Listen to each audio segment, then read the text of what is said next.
Chapter 1. On a hot August Thursday in 1974, an old man in Paris did something he had never done before. He woke up in the morning, but he didn't get out of bed. He couldn't. His name was Laurent Moutier, and he had felt pretty bad for 10 days, and really lousy for 7. His arms and legs felt thin and weak, and his chest felt like it was full of setting concrete. He knew what was happening. He had been a furniture repairman by trade, and he had become what customers sometimes brought him, a wormy old heirloom, weakened and rotted beyond hope. There was no single thing wrong with him. Everything was failing all at once. Nothing to be done. Inevitable. So he lay patient and wheezing, and waited for his housekeeper. She came in at 10 o'clock, and showed no great shock or surprise. Most of her clients were old, and they came and went with regularity.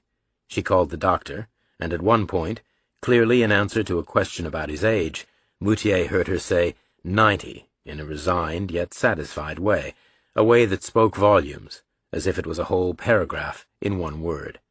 It reminded him of standing in his workshop, breathing in dust and glue and varnish, looking at some abject, crumbly cabinet, and saying, "Well now, let's see," when really his mind had already moved on to getting rid of it. A house call was arranged for later in the day. But then, as if to confirm the unspoken diagnosis, the housekeeper asked Moutier for his address book so she could call his immediate family. Moutier had an address book, but no immediate family beyond his only daughter, Josephine. But even so, she filled most of the book by herself, because she moved a lot. Page after page was full of crossed-out box numbers and long, strange foreign phone numbers. The housekeeper dialed the last of them and heard the whine and echo of great distances, and then she heard a voice speaking English, a language she couldn't understand, so she hung up again. Moutier saw her dither for a moment, but then, as if to confirm the diagnosis once again, she left in search of the retired schoolteacher 2 floors below, a soft old man, whom Moutier usually dismissed as practically a cretin, but then how good did a linguist need to be to translate "ton père va mourir" into "your father is going to die"? The housekeeper came back with the schoolteacher, both of them pink and flushed from the stairs, and the guy dialed the same long number over again and asked to speak to Josephine Moutier. "No, Richard, you idiot," Moutier said, in a voice that should have been a roar, but in fact came out as a breathy, tubercular plea. "Her married name is Richard. They won't know who Josephine Moutier is." The schoolteacher apologized and corrected himself, and asked for Josephine Reacher. He listened for a moment, and covered the receiver with his palm, and looked at Moutier, and asked, What's her husband's name? Your son-in-law?" "Stan," Moutier said. "Not Stanley either. Just Stan. Stan is on his birth certificate. I saw it. He's Captain Stan Reacher of the United States Marine Corps." The schoolteacher relayed that information and listened again. Then he hung up. He turned and said, "They just left. Really just days ago, apparently. The whole family. Captain Reacher has been posted elsewhere." Chapter 2. The retired schoolteacher in Paris had been talking to a duty lieutenant at the Navy base on Guam in the Pacific, where Stan Reacher had been deployed for 3 months as Marine Corps liaison. That pleasant posting had come to an end, and he had been sent to Okinawa. His family had followed 3 days later on a passenger plane via Manila. His wife, Josephine, and his 2 sons, 15-year-old Joe and 13-year-old Jack. Josephine Reacher was a bright, spirited, energetic woman, at 44 still curious about the world and happy to be seeing so much of it, still tolerant of the ceaseless moves and the poor accommodations. Joe Reacher, at 15, was already almost full-grown, already well over 6 feet and well over 200 pounds, a giant next to his mother, but still quiet and studious, still very much Clark Kent not Superman. Jack Reacher, at 13, looked like an engineer's napkin sketch for something even bigger and even more ambitious, his huge, bony frame like the scaffolding around a major construction project. 6 more inches and a final 80 pounds of beef would finish the job, and they were all on their way. He had big hands and watchful eyes. He was quiet, like his brother, but not studious. Unlike his brother, he was always called by his last name only. No one knew why, but the family was Stan and Josie, Joe, and Reacher, and it always had been. Stan met his family off the plane at Futenma Air Station, and they took a taxi to a bungalow he had found half a mile from the beach. It was hot and still inside, and it fronted on a narrow concrete street with ditches either side. The street was dead straight and lined with small houses set close together, and at the end of it was a blue patch of ocean. By that point, the family had lived in maybe 40 different places, and the move-in routine was second nature. The boys found the second bedroom, and it was up to them to decide whether it needed cleaning. If so, they cleaned it themselves, and if not, they didn't. In this case, as usual, Joe found something to worry about, and Reacher found nothing. So he left Joe to it, and he headed for the kitchen, where first he got a drink of water, and then he got the bad news. Chapter 3. Reacher's parents were side by side at the kitchen counter, studying a letter his mother had carried all the way from Guam. Reacher had seen the envelope. It was something to do with the education system. His mother said, "You and Joe have to take a test before you start school here." Reacher said, "Why?" "Placement," his father said. "They need to know how well you're doing." "Tell them we're doing fine. Tell them thanks but no thanks." "For what?" "Well, I'm happy where I am. I don't need to skip a grade. I'm sure Joe feels the same." "You think this is about skipping a grade?" "Isn't it?" "No," his father said. "It's about holding you back a grade." "Why would they do that?" "New policy," his mother said. "You've had very fragmented schooling. They need to check you're ready to advance." "They never did that before." "That's why it's called a new policy, as opposed to an old policy." "They want Joe to take a test to prove he's ready for the next grade? He'll freak out." "He'll do okay. He's good with tests." "That's not the point, Mom. You know what he's like. He'll be insulted, so he'll make himself score 100% or 110. He'll drive himself nuts." "Nobody can score 110%. It's not possible." "Exactly. His head will explode." "What about you?" "Me? I'll be okay." "Will you try hard?" "What's the pass mark?" 50%, probably. Then I'll aim for 51. No point wasting effort. When is it? 3 days from now, before the semester starts. Terrific, Reacher said. What kind of an education system doesn't know the meaning of a simple word like vacation? Chapter 4. Reacher went out to the concrete street and looked at the patch of ocean in the distance up ahead. The East China Sea, not the Pacific. The Pacific lay in the other direction. Okinawa was one of the Ryukyu Islands, and the Ryukyu Islands separated the two bodies of water. There were maybe 40 homes between Reacher and the water on the left-hand side of the street, and another 40 on the right. He figured the homes closer to him and further from the sea would be off-post housing for marine families, and the homes further from him and nearer the water would be locally owned by Japanese families who lived there full-time. He knew how real estate worked. Just steps to the beach. People competed for places like that, and generally the military let the locals have the best stuff. The DoD always worried about friction, especially on Okinawa. The air station was right in the center of Genowan, which was a fair-sized city. Every time a transport plane took off, the schools had to stop teaching for a minute or two because of the noise. He turned his back on the East China Sea and walked inland, past identical little houses, across a four-way junction, into a perfect rectilinear matrix of yet more identical houses. They had been built quick and cheap, but they were in good order. They were meticulously maintained. He saw small, doll-like local ladies on some of the porches.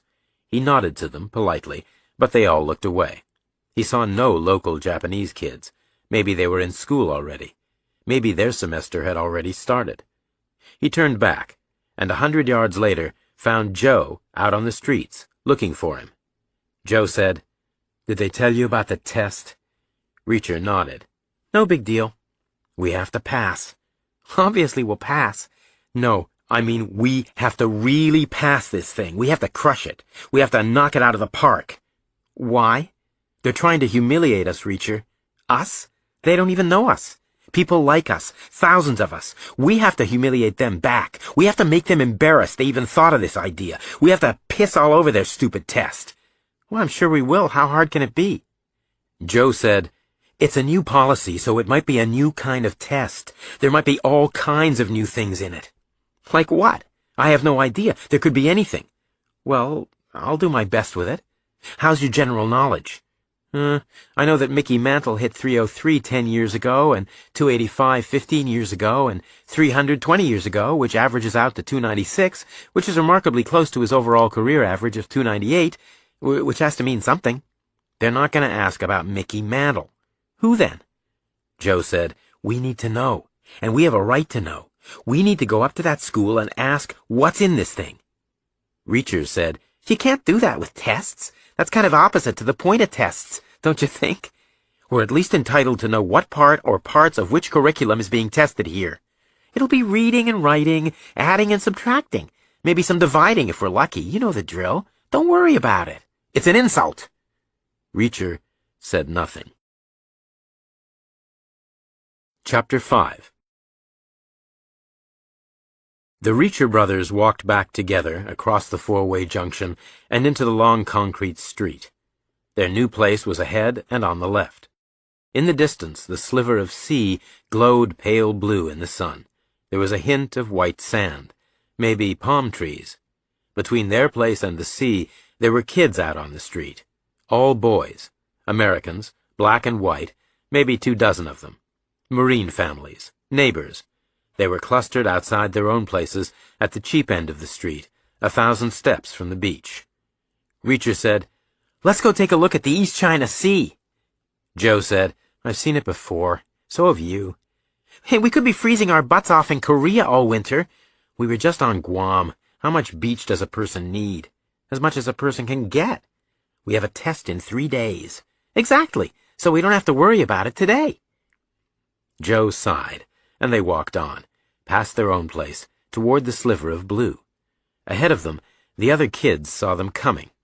They got up off curbstones and stepped over ditches and kicked and scuffed their way to the middle of the road. They formed up in a loose arrowhead, facing front, arms folded, chests out, more than 20 guys, some of them as young as 10, some of them a year or two older than Joe. Welcome to the neighborhood. The point man was a thick-necked bruiser of about 16. He was smaller than Joe, but bigger than Reacher. He was wearing a Corps t-shirt and a ragged pair of khaki pants. He had fat hands, with knuckles that dipped in, not stuck out. He was 15 feet away, just waiting.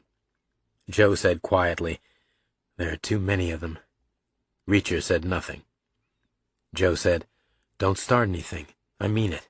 We'll deal with this later if we have to." Reacher smiled. "You mean after the test?" "You need to get serious about that test." They walked on. 40 different places, 40 different welcomes to 40 different neighborhoods. Except that the welcomes had not been different. They had all been the same. Tribalism, testosterone, hierarchies, all kinds of crazy instincts, tests of a different kind. Joe and Reacher stopped 6 feet from the bruiser and waited. The guy had a boil on his neck, and he smelled pretty bad. He said, "You're the new kids." Joe said, "How did you figure that out?" "You weren't here yesterday." "Outstanding deduction. You ever thought of a career with the FBI?" The bruiser didn't answer that. Reacher smiled. He figured he could land a left hook right on the boil, which would hurt like hell, probably.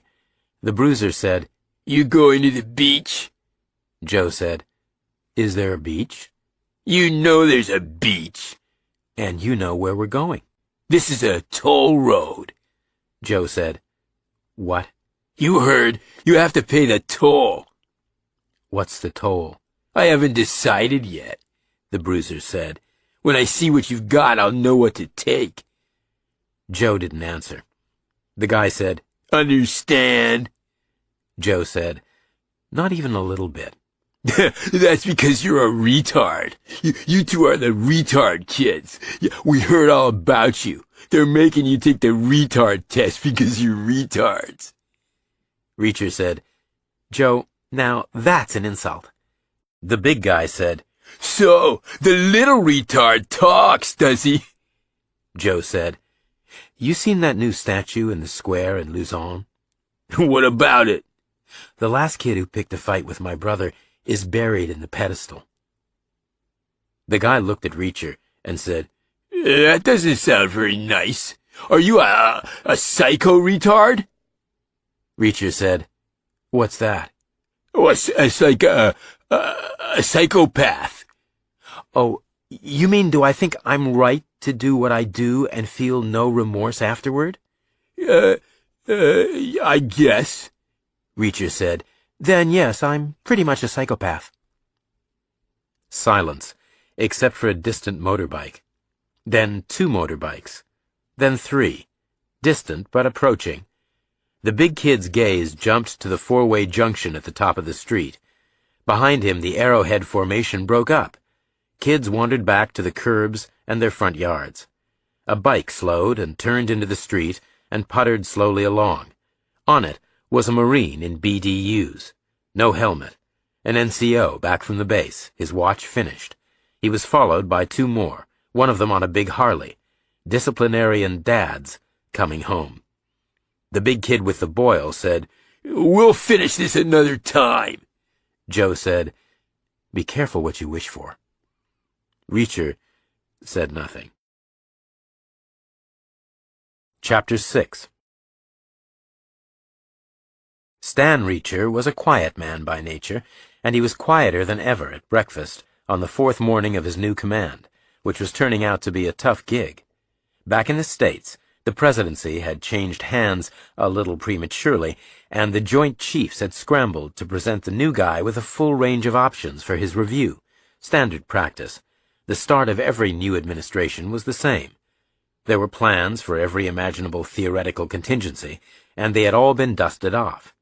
Vietnam was effectively over, Korea was a stalemate, Japan was an ally, the Soviet Union was the same as ever, so China was the new focus. There had been a lot of public hoo-ha about détente, but equally there had been a lot of private planning for war. The Chinese were going to have to be beaten sooner or later, and Stan Reacher was going to have to play his part. He had been told so on his 2nd morning. He had been given command of 4 rifle companies, and he had been handed a top-secret file defining their mission, which was to act as the tip of an immense spear that would land just north of Hangzhou, and then punch through clockwise to isolate Shanghai. Tough duty. Casualty estimates were frightening, but ultimately a little pessimistic, in Stan's opinion. He had met his men, and he had been impressed. On Okinawa, it was always hard to avoid mental comparisons with the ghosts of the freak Marine generation that had been there 30 years before, but the current crop was good, real good.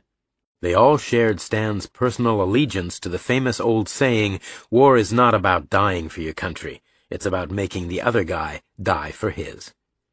For the infantry, it all came down to simple arithmetic. If you could inflict 2 casualties for every 1 you took, you were ahead. If you could inflict 5, you were winning. 8 or 10, the prize was in the bag. And Stan felt his guys could do 8 or 10 easy. But China's population was immense and fanatical. They would keep on coming. Men, and then boys, women too, probably. Boys no older than his own sons, women like his wife.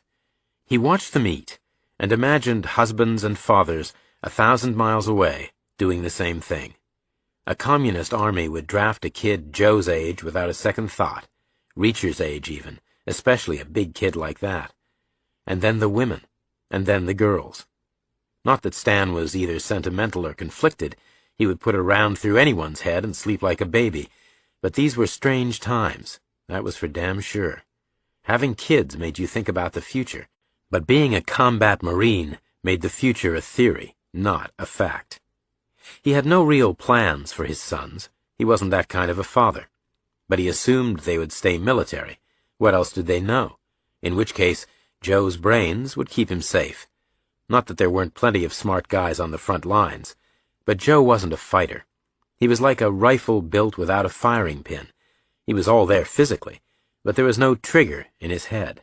He was like a nuclear launch console instead, full of are you really sure fail-safes and interlocks and sequenced buttons. He thought too much.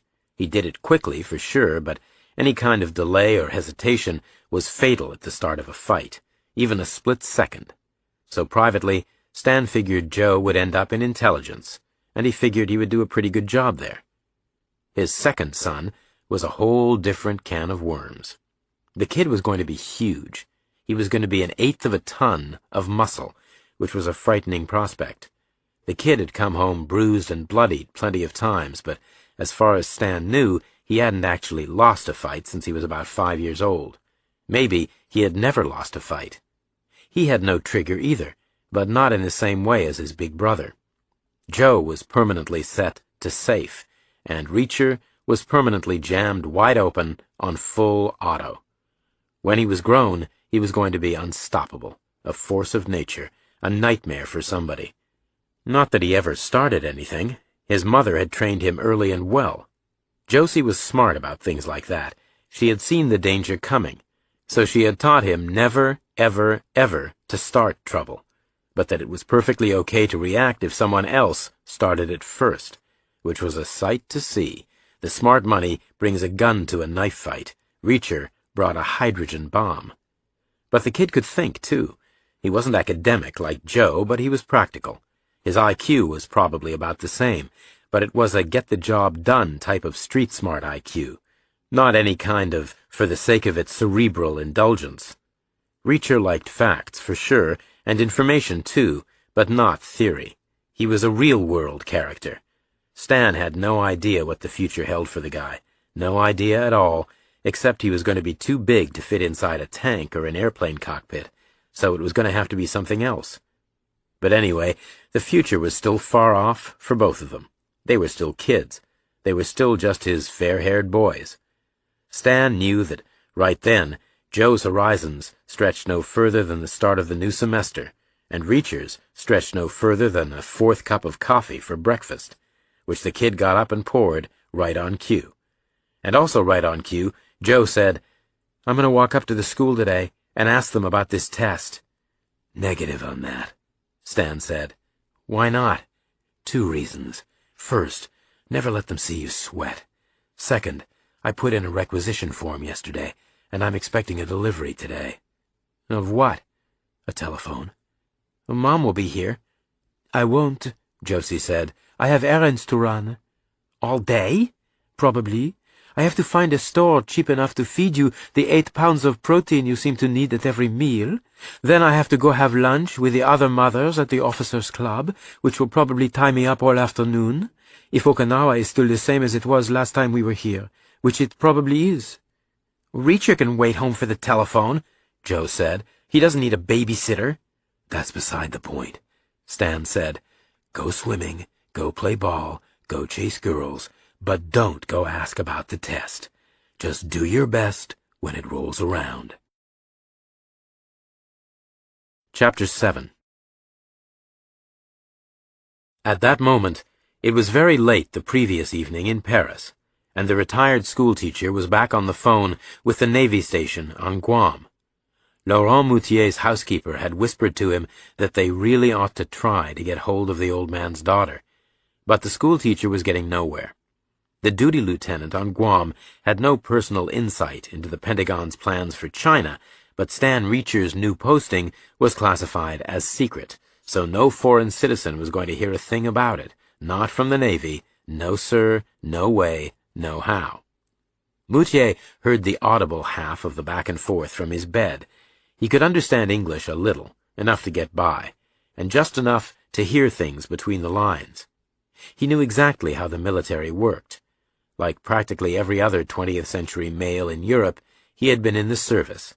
He was already 30 years old when World War I broke out, but he volunteered immediately and survived all 4 years, Verdun and the Somme included, and he came out the other end with a chest full of medals and no scars longer than his middle finger, which was statistically the same thing as completely unscathed. On his day of demobilization, a lugubrious, one-armed, one-eyed brigadier wished him well, and then added, apropos of nothing, "Mark my words, Moutier, a great war leaves a country with 3 armies, an army of cripples, an army of mourners, and an army of thieves." And Moutier found all 3 immediately on his return to Paris.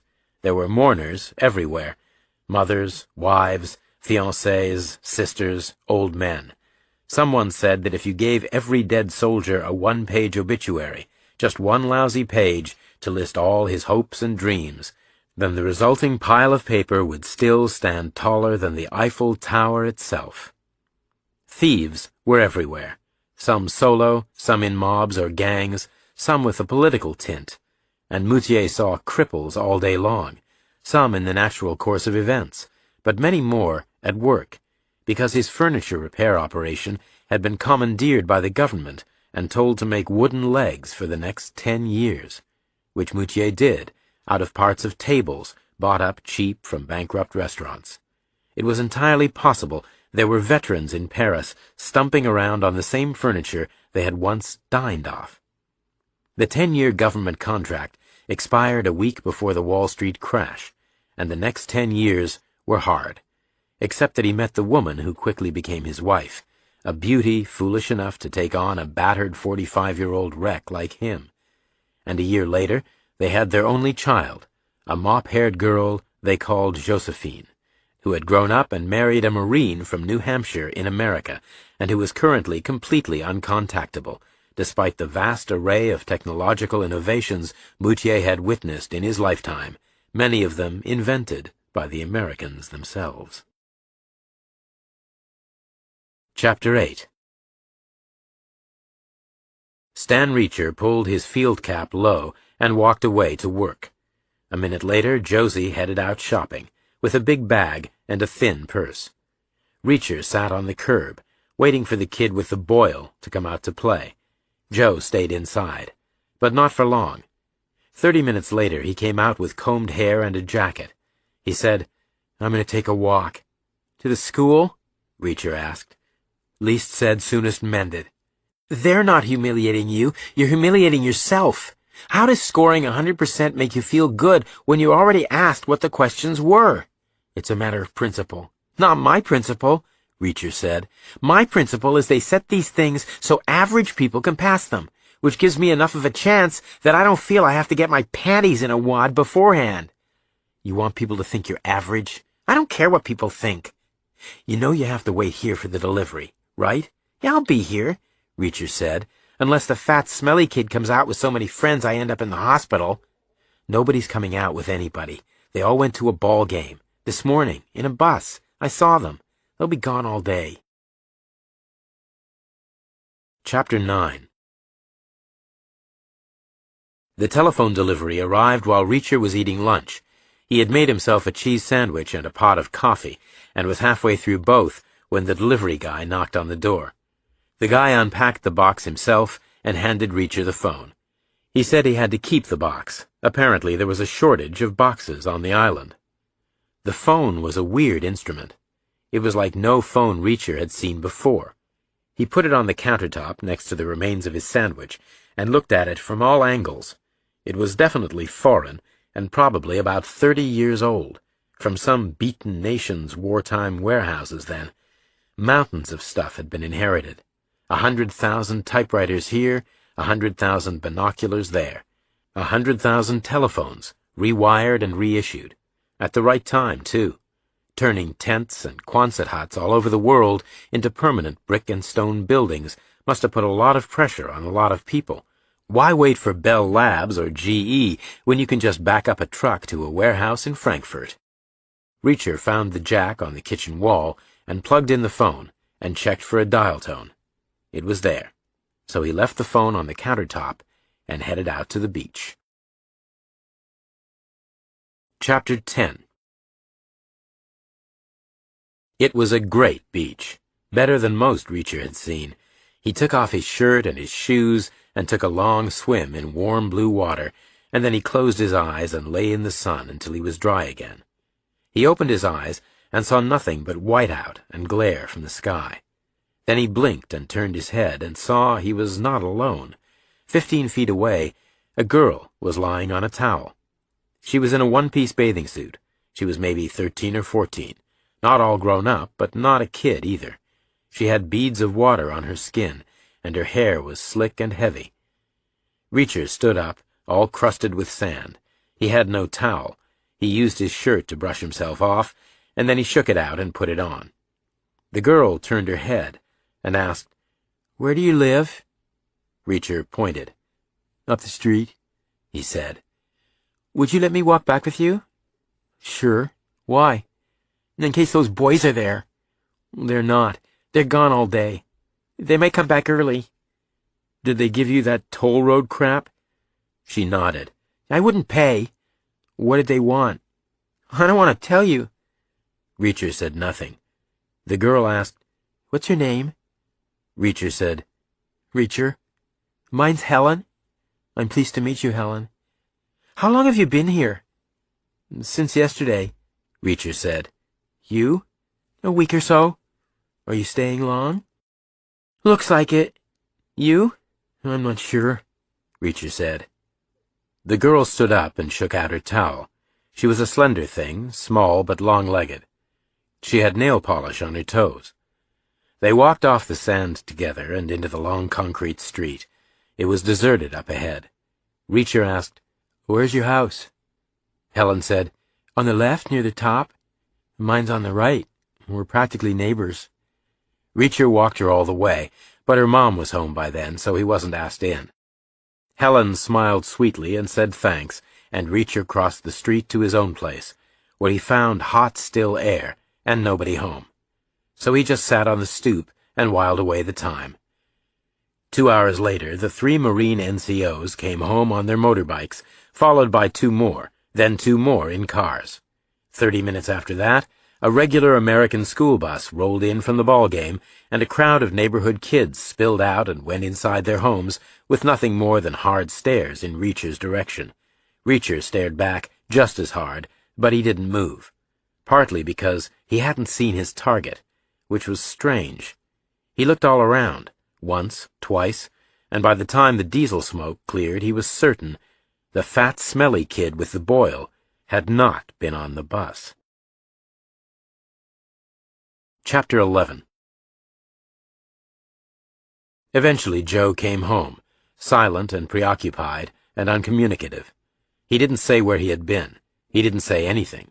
He just headed for the kitchen, washed his hands, checked the new phone for a dial tone, and then went to take a shower, which was unusual for Joe at that time of day. Next in, surprisingly, was their father, also silent and preoccupied and uncommunicative. He got a glass of water, checked the phone for a dial tone, and holed up in the living room.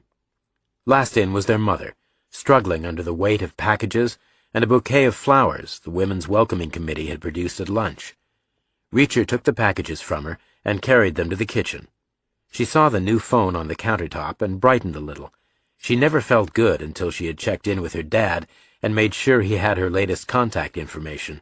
France was 7 hours behind Japan, which made it mid-morning there, which was a good time for a chat, so she dialed the long number and listened to it ring. She got the housekeeper, of course, and a minute later the hot little house on Okinawa was in an uproar. Chapter 12. Stan Reacher got straight on the new phone to his company clerk, who leaned on a guy, who leaned on another guy, like dominoes, and within 30 minutes, Josie had a seat on the last civilian flight of the evening to Tokyo, and within 40, she had an onward connection to Paris. Reacher asked, "Do you want company?" His mother said, "Of course I would like it, and I know your Grandpa Moutier would love to see you again, but I could be there a couple of weeks, more perhaps, and you have a test to take, and then school to start." "They'll understand. I don't mind missing a couple of weeks, and I could take the test when I get back, or maybe they'll forget all about it." His father said, "Your mother means we can't afford it, son. Plane tickets are expensive. And so were taxicabs, but 2 hours later they took one to the airport. An old Japanese guy showed up in a big boxy Datsun, and Stan got in the front, and Josie and the boys crowded together in the back. Josie had a small bag. Joe was clean from the shower, but his hair was no longer combed. It was back to its usual tousled mess. Reacher was still salty and sandy from the beach. No one said much of anything. Reacher remembered his grandfather pretty well. He had met him 3 times. He had a closet full of artificial limbs. Apparently the heirs of deceased veterans were still officially obliged to return the prostheses to the manufacturer for adjustment and eventual reissue, part of the deal from back in the day. Grandpa Moutier said every year or so another one would show up at his door, sometimes 2 or 3 a year. Some of them were made from table legs. They got out at the airport. It was dark and the air was going cold. Josie hugged Stan and kissed him, and she hugged Joe and kissed him, and she hugged Reacher and kissed him, and then she pulled him aside and whispered a long, urgent sentence in his ear. Then she went on alone to the check-in line. Stan and the boys went up a long outside staircase to the observation deck. There was a JAL 707 waiting on the tarmac, spotlit and whining and ringed with attendant vehicles. It had stairs rolled up to its forward door, and its engines were turning slowly. Beyond the runway was a nighttime view of the whole southern half of the island. Their long concrete street lay indistinguishable in the distance, miles away to the south and the west. There were 10,000 small fires burning in the neighborhood, backyard bonfires, each one flickering bright at its base, and sending thin plumes of smoke high in the air. "Trash night," Stan said. Reacher nodded. Every island he had ever been on had a garbage problem. Regulated once-a-week burning was the usual solution, for everything, including leftover food. Traditional in every culture. The word bonfire came from bone fire. General knowledge. He had seen a small wire incinerator behind the hot little house. "We missed it for this week," Stan said. "I wish we'd known." "Doesn't matter," Joe said. "We don't really have any trash yet." They waited, all 3 of them, leaning forward, elbows on a rail. And then Josie came out below them, one of about 30 passengers. She walked across the tarmac and turned at the bottom of the stairs and waved. Then she climbed up and into the plane, and she was lost to sight. Chapter 13. Stan and the boys watched the takeoff, watched the jet bank and climb, watched its tiny lights disappear, waited until its shattering noise was gone, and then they clattered down the long staircase, 3 abreast. They walked home, which was Stan's usual habit when Josie wasn't involved, and the distance was less than 8 miles. 2 hours quick march, nothing at all to a Marine, and cheaper than the bus. He was a child of the Depression, not that his family's flinty New England parsimony would have been markedly different even in a time of plenty. Waste not, want not, make do and mend, don't make an exhibition of yourself. His own father had stopped buying new clothes at the age of 40, feeling that what he owned by that point would outlast him, and to gamble otherwise would be reckless extravagance. The bonfires were almost out when they arrived at their street. Layers of smoke hung in the air, and there was the smell of ash and scorched meat, even inside the hot little house. They went straight to bed under thin sheets, and 10 minutes later, all was silent. Chapter 14. Reacher slept badly, first dreaming about his grandfather, the ferocious old Frenchman somehow limbless and equipped with 4 table legs, moving and rearing like a piece of mobile furniture. Then he was woken in the early hours by something stealthy in the backyard, a cat or a rodent or some other kind of scavenger, and then again much later, when the new phone rang twice. Too soon for his mother to have arrived in Paris, too late for a report of a fatal accident en route to Tokyo. Something else, obviously, so he ignored it both times. Joe got up at that point, so Reacher took advantage of the solitude and rolled over and slept on, until after 9 o'clock, which was late for him. He found his father and his brother in the kitchen. both of them silent and strained, to a degree he found excessive. No question that Grandpa Moutier was a nice old guy, but any 90-year-old was by definition limited in the life expectancy department. No big surprise. The guy had to croak sometime. No one lives forever, and he had already beaten the odds. The guy was already about 20 years old when the Wright brothers flew, for God's sake. Reacher made his own coffee because he liked it stronger than the rest of his family. He made toast, poured cereal, ate, and drank, and still no one had spoken to him. Eventually, he asked, "What's up?" His father's gaze dipped and swiveled and traversed like an artillery piece, and came to rest on a point on the tabletop about a foot in front of Reacher's plate. He said, "The phone this morning." "Not Mom, right?" "No, not that." "Then what?" "We're in trouble." "What, all of us?" "Me and Joe." Reacher asked, "Why, what happened?" But at that point the doorbell rang, so there was no answer. Neither Joe or his father looked like moving, so Reacher got up and headed for the hallway. It was the same delivery guy as the day before. He went through the same ritual. He unpacked a box and retained it, and handed Reacher a heavy spool of electric cable. There must have been 100 yards of it. The spool was the size of a car tire. The cable was for domestic wiring, like Romex, heavy and stiff, sheathed in gray plastic. The spool had a wire cutter attached to it by a short chain. Reacher left it on the hallway floor and headed back to the kitchen. He asked, "Why do we need electric cable?" "We don't," his father said. "I ordered boots." "Well, you didn't get them. You got a spool of wire."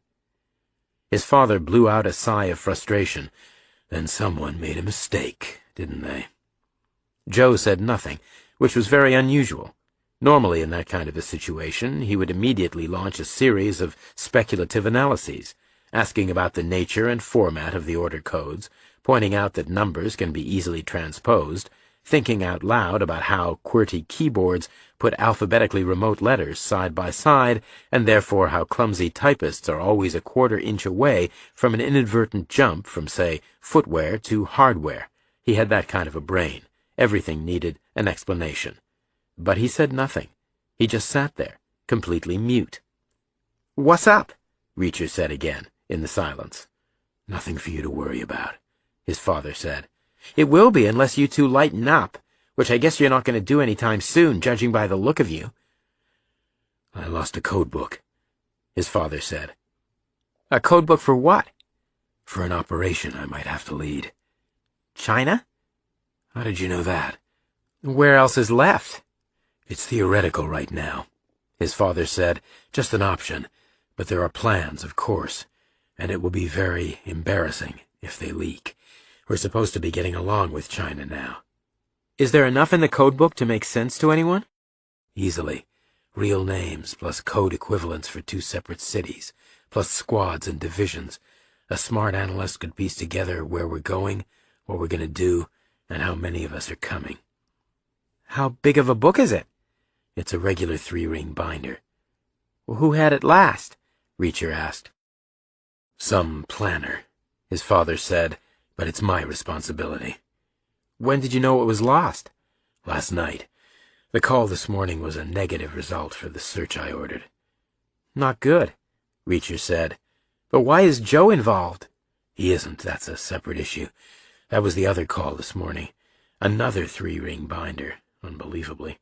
The test answers are missing, up at the school, and Joe went there yesterday." "I didn't even see the answer book," Joe said.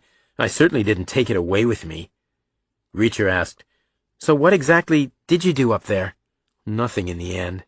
I got as far as the principal's office, and I told the secretary I wanted to talk to the guy about the test.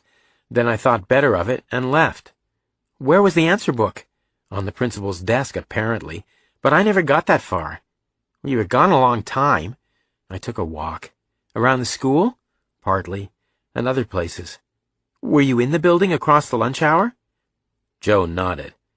"And that's the problem," he said. "That's when they think I took it." "What's going to happen?" "It's an honor violation, obviously. I could be excluded for a semester, maybe the whole year, and then they'll hold me back a grade, which will be 2 grades by then. You and I could end up in the same class. You could do my homework, Reacher said. This is not funny. Don't worry about it. We'll have moved on by the end of the semester anyway. Maybe not, their father said. Not if I'm in the brig, or busted back to private, and painting curbstones for the rest of my career. We all could be stuck on Okinawa forever. And at that point the phone rang again. Their father answered. It was their mother on the line, from Paris, France. Their father forced a bright tone into his voice, and he talked and listened, and then he hung up and relayed the news that their mother had arrived safely, and that old man Moutier wasn't expected to live more than a couple of days, and that their mother was sad about it. Reacher said, I'm going to the beach. Chapter 15. Reacher stepped out through the door and glanced toward the sea. The street was empty. No kids. He took a snap decision and detoured to the other side and knocked on Helen's door, the girl he had met the day before. She opened up and saw who it was and crowded out next to him on the stoop and pulled the door all the way closed behind her, like she was keeping him secret, like she was embarrassed by him. She picked up on his feeling and shook her head. My dad is sleeping, she said. That's all. He sat up and worked all night, and now he's not feeling so hot. He just flaked an hour ago. Reacher said, You want to go swimming? She glanced down the street, saw no one was there, and said, Sure, give me 5 minutes, okay?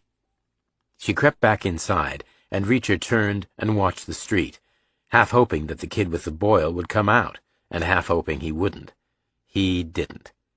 Then Helen came out again, in a bathing suit under a sundress. She had a towel. They walked down the street together, keeping pace, a foot apart, talking about where they'd lived and the places they'd seen. Helen had moved a lot, but not as much as Reacher. Her dad was a rear echelon guy, not a combat marine, and his postings tended to be longer and more stable. The morning water was colder than it had been the afternoon before, so they got out after 10 minutes or so. Helen let Reacher use her towel, and then they lay on it together in the sun, now just inches apart. She asked him, Have you ever kissed a girl? Yes, he said. Twice. The same girl 2 times, or 2 girls once each? 2 girls more than once each. A lot? Maybe 4 times each. Where? On the mouth. No, where? In the movies or what? One in the movies, one in a park. With tongues? Yes. She asked, Are you good at it? He said, I don't know. Will you show me how? I've never done it. So he leaned up on an elbow and kissed her on the mouth. Her lips were small and mobile, and her tongue was cool and wet. They kept it going for 15 or 20 seconds, and then they broke apart. He asked, Did you like it? She said, Kind of. Was I good at it? I don't know. I don't have anything to compare it with.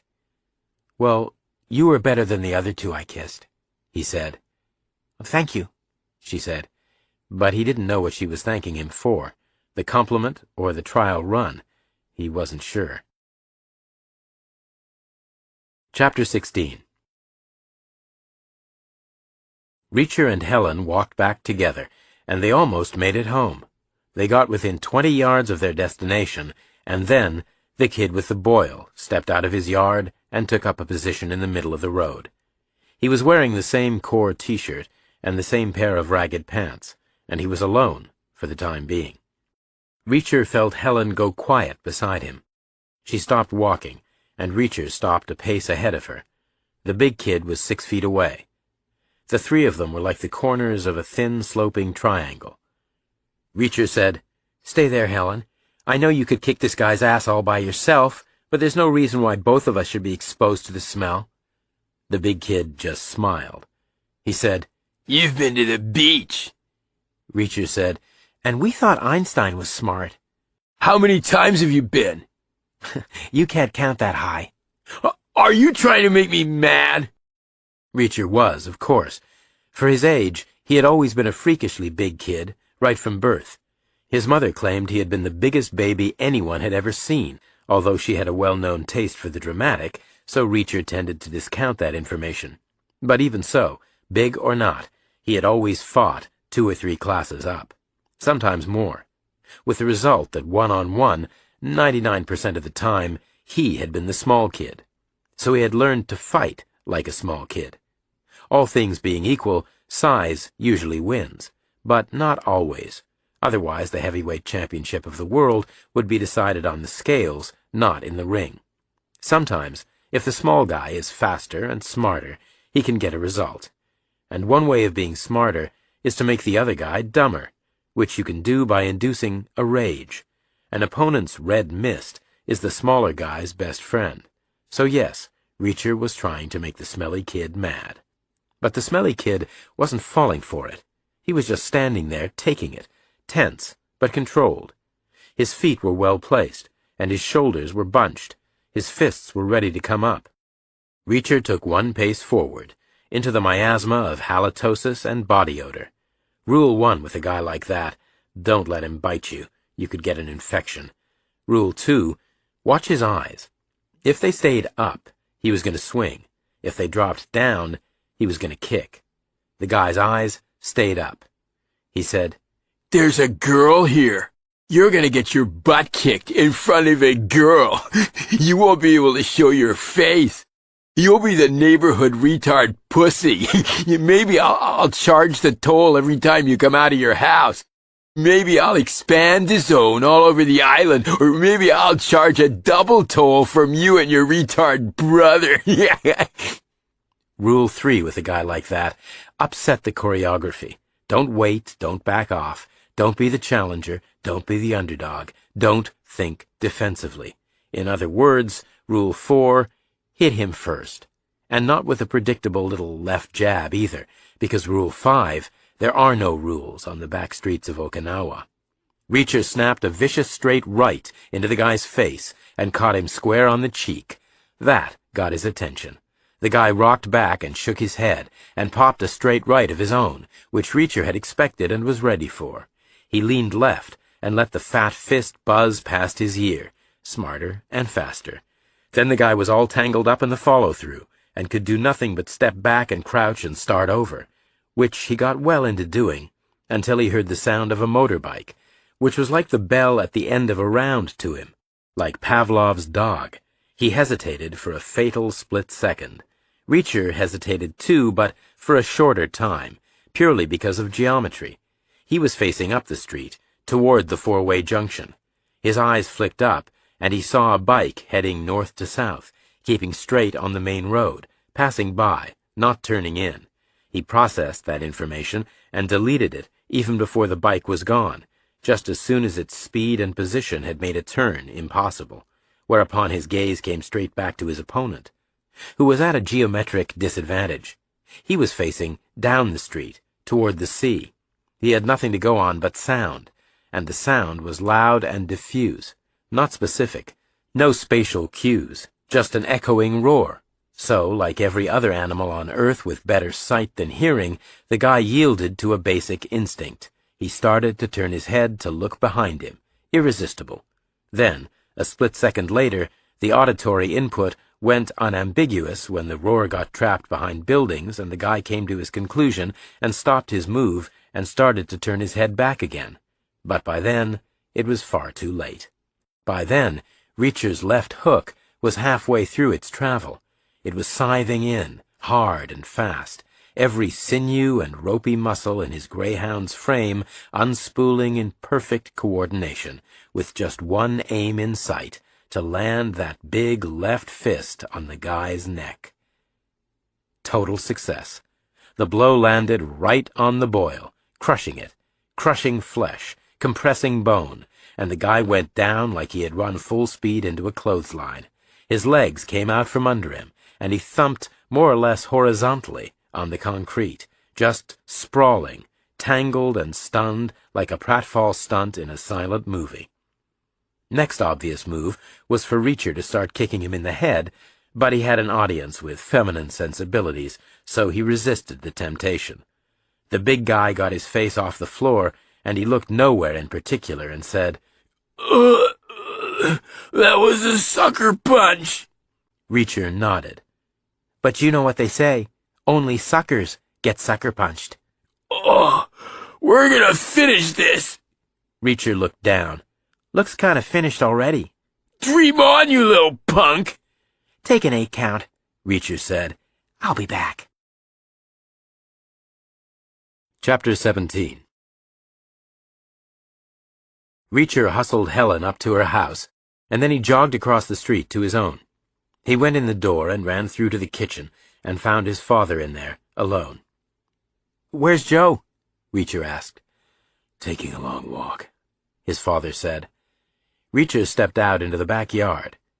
It was a square concrete space, empty except for an old patio table and 4 chairs and the empty incinerator. The incinerator was about the size of a big round garbage can. It was made of diagonal steel mesh. It was up on little legs. It was faintly gray with old ash, but it had been emptied and cleaned after its last use.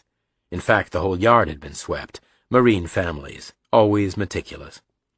Reacher headed back to the hallway. He crouched over the spool of electric cable and unwound 6 feet of wire and snipped it off with the cutters. His father asked, "What are you doing?" You know what I'm doing, Dad, Reacher said. I'm doing what you intended me to do. You didn't order boots. You ordered exactly what arrived. Last night, after the code book went missing. You thought the news would leak, and Joe and I would get picked on as a result.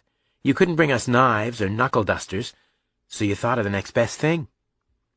He started to wind the heavy wire around his fist, wrapping one turn after another, the way a boxer binds his hands. He pressed the malleable metal and plastic flat and snug. His father asked, "So, has the news leaked?" No, Reacher said. this is a previous engagement. His father ducked his head out the door and looked down the street. He said, "Can you take that guy?" Does the Pope sleep in the woods? He has a friend with him. The more the merrier. There are other kids watching. There always are. Reacher started wrapping his other hand. His father said, "Stay calm, son. Don't do too much damage. I don't want this family to go 3 for 3 this week, as far as getting into trouble is concerned." He won't rat me out. I know that. I'm talking about a manslaughter charge. Don't worry, Dad, Reacher said. It won't go that far. Make sure it doesn't. But I'm afraid it'll have to go a certain distance. A little further than normal. What are you talking about, son? I'm afraid this time I'm going to have to break some bones. Why? Mom told me to, in a way. What? At the airport, Reacher said. She took me aside, remember? She told me she figures this place is driving you and Joe crazy. She told me I had to keep an eye on you and him both. She said it's up to me. Your mother said that? We can look after ourselves. Yeah? How's that working out so far? But this kid has nothing to do with anything. I think he does, Reacher said. Since when? Did he say something? No, Reacher said. But there are other senses apart from hearing. There's smell, for instance. And then he jammed his bulbous gray fists in his pockets and stepped out into the street again. Chapter 18. 30 yards away, there was a horseshoe gaggle of maybe 10 kids, the audience. They were shifting from foot to foot and vibrating with anticipation. About 10 yards closer than that, the smelly kid was waiting, with a sidekick in attendance. The smelly kid was on the right, and the sidekick was on the left. The sidekick was about Reacher's own height, but thick in the shoulders and chest, like a wrestler, and he had a face like a wanted poster, flat and hard and mean. Those shoulders and that face were about 90% of the guy's armory, Reacher figured. The guy was the type that got left alone solely because of his appearance, so probably he didn't get much practice, and maybe he even believed his own bullshit. So maybe he wasn't really much of a brawler. Only one way to find out. Reacher came in at a fast walk, his hands still in his pockets, on a wide curving trajectory, heading for the sidekick, not slowing at all, not even in the last few strides, the way a glad-handing politician approaches, the way a manic church minister walks up to a person, as if delivering an eager and effusive welcome was his only aim in life. The sidekick got caught up in the body language. He got confused by long social training. His hand even came halfway up, ready to shake. Without breaking stride, Reacher headbutted him full in the face. Left, right, bang, a perfect 10. For style and content, and power and precision. The guy went over backward, and before he was a quarter of the way to the floor, Reacher was turning toward the smelly kid, and his wrapped hands were coming up out of his pockets. In the movies they would have faced off, long and tense and static, like the OK Corral, with taunts and muttered threats, hands away from their sides, up on their toes, maybe circling, narrowed eyes on narrowed eyes, building the suspense. But Reacher didn't live in the movies. He lived in the real world. Without even a split-second's pause, he crashed his left fist into the smelly guy's side, a vicious low blow. The second beat in a fast, rhythmic 1-2 shuffle, where the 1 had been the headbutt. His fist must have weighed north of 6 pounds at that point, and he put everything he had into it. And the result was that whatever the smelly kid was going to do next, he was going to do it with 3 busted ribs, which put him at an instant disadvantage, because busted ribs hurt like hell, and any kind of violent physical activity makes them hurt worse. Some folks with busted ribs can't even bear to sneeze. In the event, the smelly kid didn't do much of anything with his busted ribs. He just doubled over like a wounded buffalo. So Reacher crowded in and launched a low clubbing right and bust some more ribs on the other side. Easy enough. The heavy cable wrap made his hands like wrecking balls. The only problem was that people don't always go to the hospital for busted ribs, especially not in Marine families. They just tape them up and gut it out.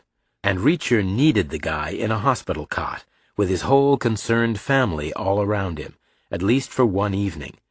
So he dragged the guy's left arm out from his midsection clutch, clamping the guy's wrist in his own left hand, clumsy because of the wire, and he twisted it through a 180-degree turn so the palm was up and the soft side of the elbow was down, and then he smashed his own right fist clean through the joint.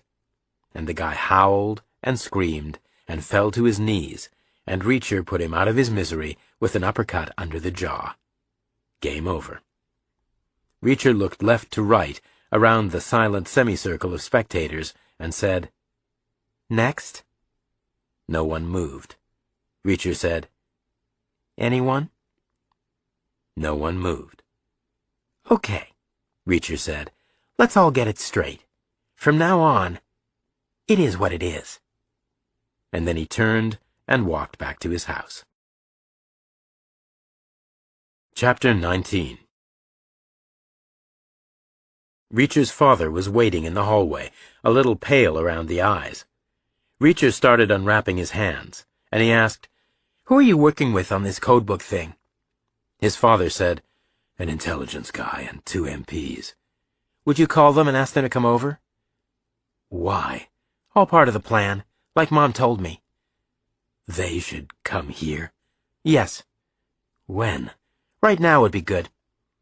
Reacher saw he had the word Georgia stamped backward across one of his knuckles. Must have been where the wire was manufactured. Raised lettering on the insulation. A place he had never been. His father made the call to the base, and Reacher watched the street from a window. He figured with a bit of luck the timing would be perfect, and it was, more or less. 20 minutes later a staff car pulled up, and 3 men in uniform got out. And immediately an ambulance turned into the street behind them and maneuvered around their parked vehicle and headed on down to the smelly kid's house.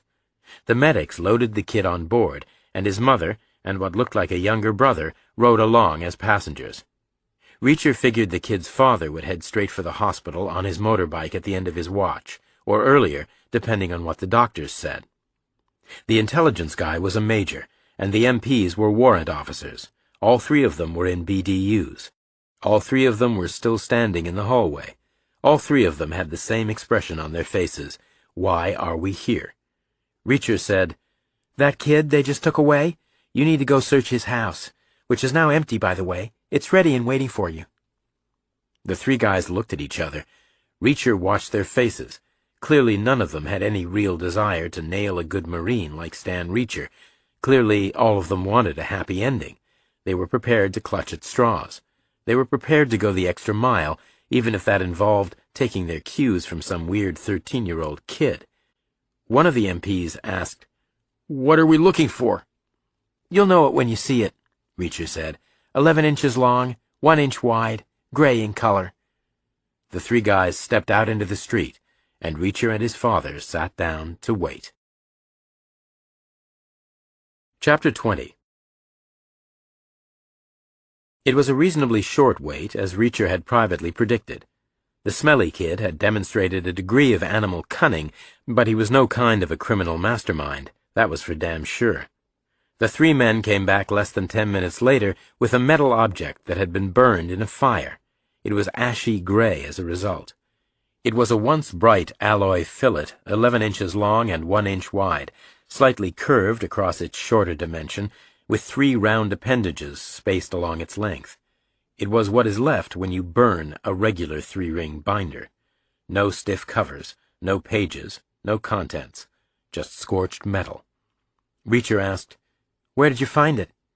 One of the MPs said, "Under a bed in the second bedroom, the boys' room." No kind of a criminal mastermind. The major from intelligence asked, "Is it the code book?" Reacher shook his head. "No," he said. "It's the test answers from the school." "Are you sure?" "Positive." "So why call us?" "This has to be handled by the Corps, not by the school. You need to go up to the hospital and talk to the kid and his father together. You need to get a confession. Then you need to tell the school. What you do to the kid after that is your business. A warning will do it probably. He won't trouble us again anyway." "What exactly happened here?" "Well, it was my brother's fault," Reacher said. "In a way, anyway. The kid from down the street started hazing us, and Joe stepped up and did really well. Smart mouth, fast answers, the whole 9 yards. It was a great performance.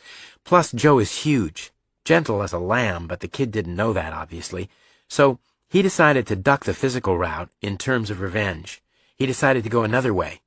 He figured out that Joe was uptight about the test. Maybe he had heard us talking. But anyway, he followed Joe up to the school yesterday and stole the answers, to discredit him." "Can you prove that?" "Circumstantially," Reacher said. "The kid didn't go to the ball game. He wasn't on the bus.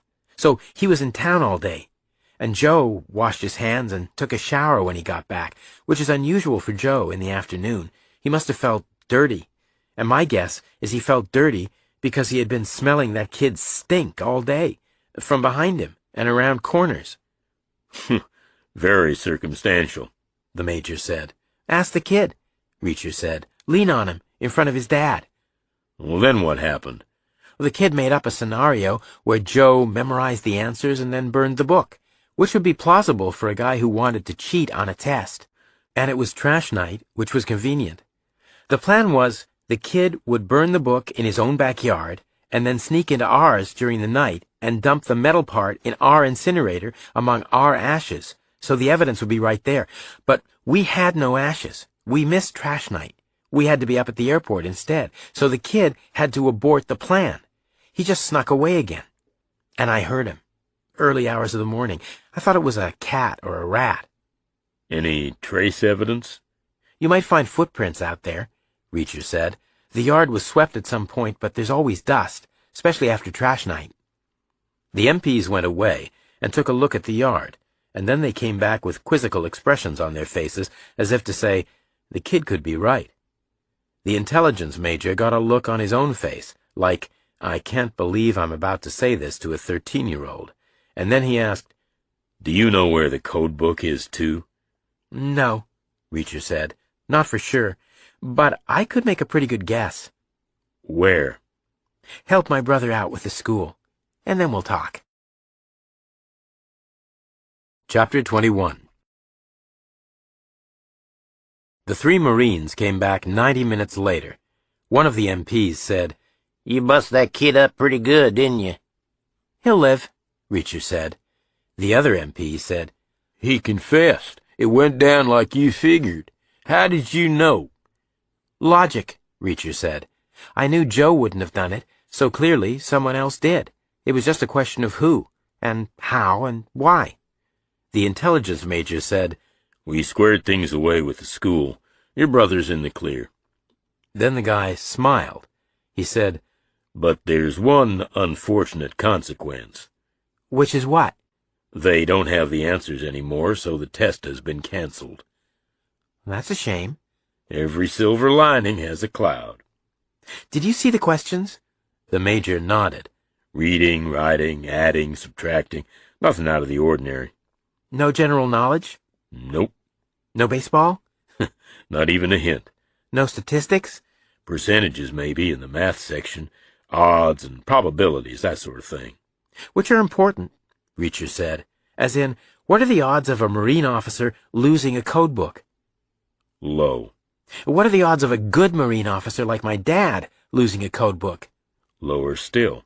So the probability is the book isn't lost at all. The probability is there's another explanation. Therefore, time spent chasing the notion it's lost is time wasted. Time spent on other avenues would be more fruitful. What other avenues?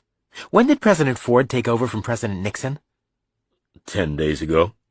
Which must have been when the Joint Chiefs started dusting off all the options. And I'm guessing the only real live one is China, which is why we got the transfer here. But we're the combat phase. So, a little earlier than us, the planners must have been brought in. A week or so ago, maybe. They must have been told to nail everything down double quick, which is a lot of work, right? Always. And what's the last phase of that work? Revising the code books to match the updated plans. What's the deadline? Well, theoretically, we have to be ready to go at midnight tonight, should the President order it.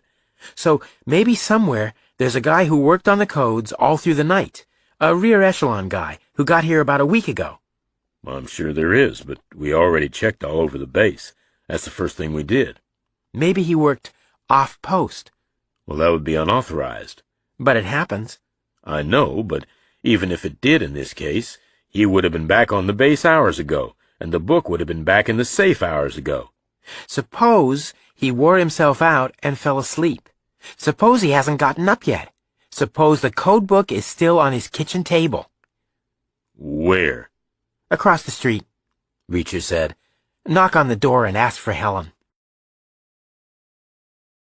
Chapter 22. Joe got back from his long walk an hour later, and he and his brother and his father headed for the beach and took a swim. The water was warm, the sand was white, and the palms were swaying. They loitered and strolled until the sun dipped low, and then they headed home to the hot little house at the top of the concrete street, where an hour later the new phone rang again, and Josie told them that her father had died. Old Laurent Moutier was gone, at the age of 90, taking with him, like everyone does, a lifetime of unknown private hopes and dreams and fears and experiences, and leaving behind him, like most people do, a thin trace of himself in his living descendants. He had never had a clear idea of what would become of his beautiful mop-haired daughter and his 2 handsome grandsons, nor did he really want one, but, like every other 20th-century male human in Europe, he hoped they would live lives of peace, prosperity, and plenty, while simultaneously knowing they almost certainly wouldn't. So he hoped they would bear their burdens with grace and good humor, and he was comforted, in his final moments, by the knowledge that so far they always had, and probably always would.